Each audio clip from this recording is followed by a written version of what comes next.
Hey Fox, അങ്ങനെ big budget മൂവികൾക്കിടയിൽ മുങ്ങിപ്പോകുന്ന ചില നല്ല കൊച്ചു സിനിമകളുണ്ട്. അപ്പം അതുപോലെ ഞാൻ കണ്ട് ഇഷ്ടപ്പെട്ട് അങ്ങനെ ഈ വലിയ സിനിമകളുടെ ഇടയിൽ മുങ്ങിപ്പോയി. ശരിക്കും ഈ സിനിമ ആരെങ്കിലും കണ്ടിട്ടുണ്ടോ? ഇതിന്റെ റിവ്യൂസ് ഒന്നും സത്യം പറഞ്ഞാൽ ഇല്ല ശരിക്കും. അപ്പൊ അങ്ങനെയുള്ള ഒരു സിനിമയെ പറ്റി സംസാരിക്കുന്നതിന് മുന്നേ എനിക്കൊരു കാര്യം പറയാനുണ്ട്.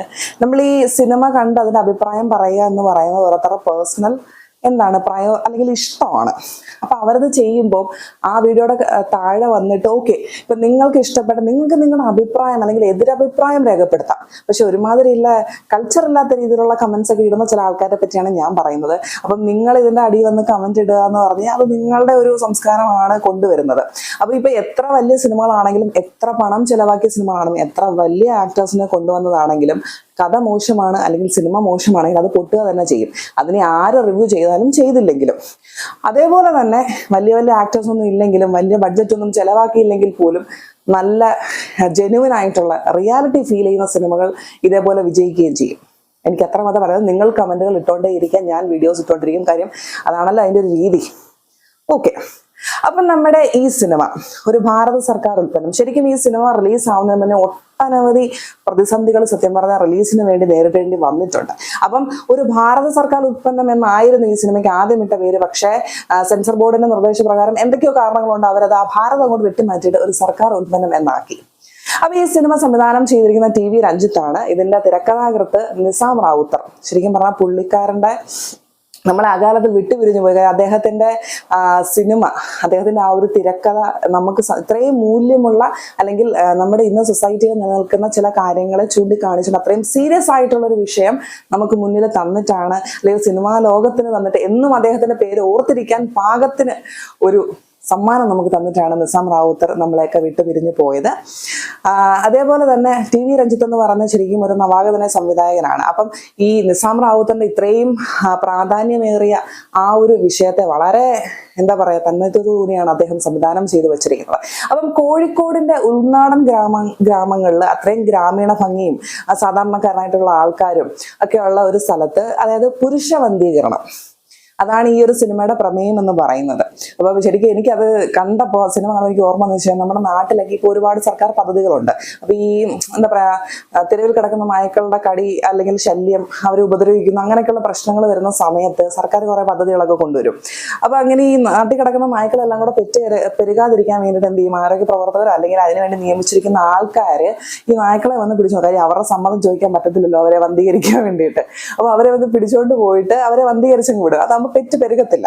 അപ്പൊ അതേമാതിരി നമ്മുടെ സർക്കാർ കൊണ്ടുവരുന്ന മഹത്തായ ഉദ്ദേശത്തോടു കൂടി കൊണ്ടുവരുന്ന പദ്ധതിയാണ്. പക്ഷെ ഇത് നടപ്പാക്കുന്ന മേലുദ്യോഗസ്ഥര് ഇതിനെപ്പറ്റി ശരിയായിട്ടുള്ള ബോധവൽക്കരണമോ അല്ലെങ്കിൽ അങ്ങനെയുള്ള ഇതിന്റെ നല്ല മോശം ഒരു കാര്യങ്ങളും പറയാതെ ഇൻഷുറൻസുകാരെ പോലെ ടാർജറ്റ് തയ്ക്കാൻ വേണ്ടി കണ്ണി കാണുന്ന സാധാരണക്കാരെയൊക്കെ പിടിച്ചുകൊണ്ടങ്ങ് പോകും.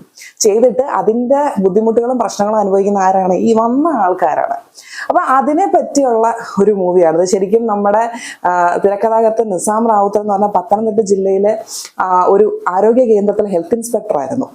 അപ്പൊ അദ്ദേഹത്തിന്റെ സർവീസിലിരിക്കുന്ന സമയത്ത് അല്ലെങ്കിൽ അദ്ദേഹത്തിന്റെ ജീവിതത്തിലും ആ പ്രൊഫഷനിൽ അദ്ദേഹം കണ്ട് ഫേസ് ചെയ്തു പോയ കുറെ അധികം കാര്യങ്ങൾ സത്യത്തിൽ അദ്ദേഹം ഒരു കഥാരൂപത്തിൽ സിനിമയിലേക്ക് കൊണ്ടുവരികയാണ്. അപ്പൊ നമ്മൾ പത്രത്തിലോ അല്ലെങ്കിൽ TV-യിലോ ഒക്കെ വായിക്കുന്ന കാര്യങ്ങൾ നമ്മളത് വിട്ടുകളയും. കാര്യം നമുക്കല്ലല്ലോ സംഭവിക്കും. നമുക്ക് വരുന്നത് വരെ എല്ലാം തമാശയെന്നല്ല, ഒരു സ്റ്റോറി മാത്രമാണ്, എവിടോ ഇങ്ങനെ സംഭവിച്ചിട്ടുണ്ട്.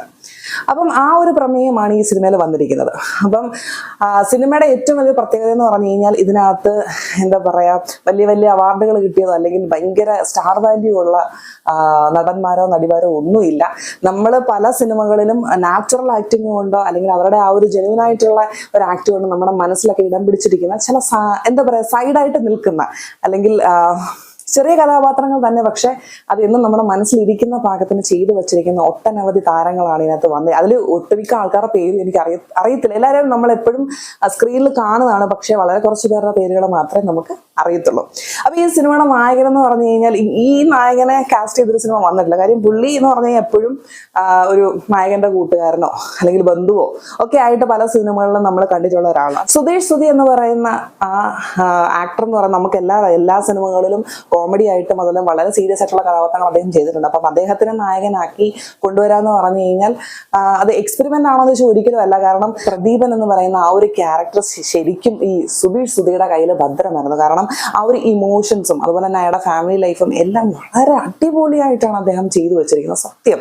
അതുപോലെ തന്നെ പുള്ളിയുടെ ഭാര്യയായിട്ട് അഭിനയിച്ചിരിക്കുന്ന നമ്മുടെ ഷെല്ലി, എല്ലാവർക്കും എളുപ്പത്തിൽ അറിയാൻ പറ്റുന്ന കാര്യം എന്ന് പറഞ്ഞു കഴിഞ്ഞാൽ നമ്മുടെ ഗുരു സോമസുന്ദരത്തിന്റെ നായികയായിട്ട് മറ്റേ ഉഷ, 28 വർഷത്തെ കഥ. അപ്പൊ പുള്ളിക്കാരി വളരെ ആ ഒരു എന്താ പറയാ, ശ്യാമ എന്ന് പറയുന്ന ക്യാരക്ടർ അത്രയും ഏത് കഥാപാത്രം കൊടുത്താലും വളരെ നാച്ചുറാലിറ്റിയോട് കൂടി ചെയ്യുക എന്ന് പറയുന്നത് ഷെല്ലിയുടെ ഒരു സവിശേഷതയാണ്.